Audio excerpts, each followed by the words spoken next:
I recently got my body fat tested and the machine said that I was 11%, but my scales at home say that I'm 20%, so which one's right? To find out, I tested 5 different at-home body fat tests to answer the question that's been plaguing us all. What's the most accurate way to measure our body fat at home? First up, we have the good old-fashioned body fat scale, and I've actually had these for about 5 years and they cost about £20. To use these, all you need to do is stand on them and it'll tell you things like not only just your weight, but also your body fat, your BMI and bone density.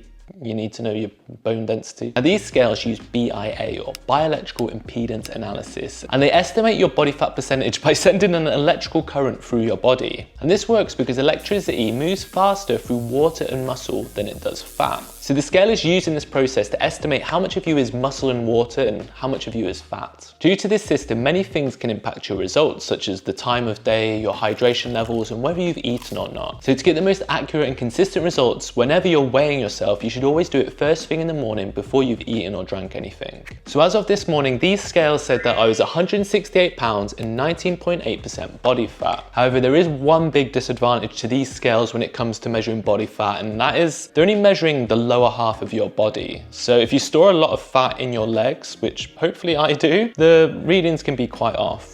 Luckily for test 2, we resolved this problem by using scales now with a handle. Now these scales are a little bit more pricey than the handle-less scales. These are actually the cheapest ones with the best reviews I could find online, and these are around £60. But I saw some scales that went up to like £300. And for that kind of money, I'm expecting a little bit more than just my body fat percentage. I want to be tucked in at night with a couple of forehead kisses. The addition of these handles, however, does enable the electricity to now run through your upper and lower body, which should make these scales at least twice as accurate as the step-on scales. And this morning I weighed in at 168 pounds at 18.2% body fat. However, having used these scales for the past couple of weeks, I have noticed that the body fat percentage does seem to fluctuate quite a lot day to day. So one afternoon I decided to try out a little test. So I weighed myself in the afternoon and I weighed 172 pounds at 17.4% body fat. I then immediately downed a pint of water and re-weighed myself. I now weighed 173.2 pounds and my body fat percentage was 17.9%. So apparently water has body fat in it. So again, these scales aren't that reliable and maybe I should have got the £300 ones. Now for test 3, I thought it was time to step away from the scale and go a little bit old school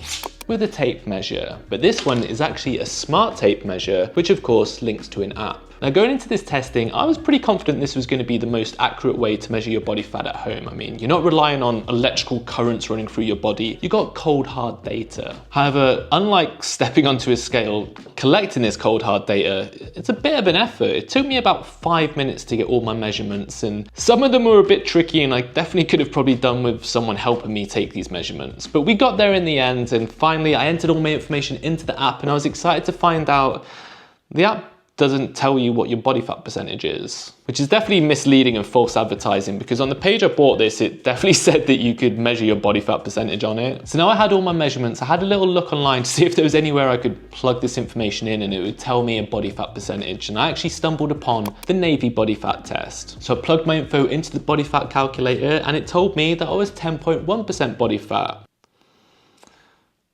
Now it does sound flattering, but considering the only measurements it asked for was my neck and waist, I'm not very convinced about this one either. Having been repeatedly let down by all the devices so far, for test 4 it made sense to turn to the only device that I can depend on, the phone. Now when it comes to body fat apps, there's actually quite a lot to choose from, so I did a little bit of research. I asked ChatGPT and they told me that BodyMap is the best one, so I paid £20 for 3 months. For this, you just stand in front of your camera and pose like you're going through airport security, and the app will scan your body in 3D. You scan your upper and lower body separately and it takes about 10 minutes for the app to calculate your results, so I was feeling pretty excited about this one. That was until I saw my results. 6% body fat.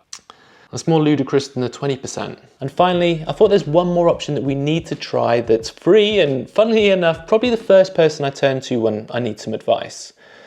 ChatGPT. So I quickly snapped a pic and sent it to ChatGPT, and they sent back saying I was around 10 to 12%. However, if you know anything about fitness, your body looks very different tense to compared to when it's relaxed. So I decided to send ChatGPT a more relaxed picture this time. And this time it said I was around 13 to 15%, which I think is quite accurate and probably what I am body fat percentage. And honestly, this feels like the most accurate results for me. Overall, my body fat results look like this. Scales with no handles, 20%, scales with handles, 18%, Navy test, 10%, body map, 6%, ChatGPT, 10 to 15%. So what have we learned from this video? I think mostly that measuring body fat is not straightforward, and the majority of these scales can be out anywhere from 5 to 8%. And even the DEXA scan, considered the holy grail of body fat measurements, is still not 100% accurate. So I think the simplest solution is to just pick a scale or method of measuring your body fat and just stick with that one. And then if you're consistent over time, you should be able to see if you're gaining or losing body fat.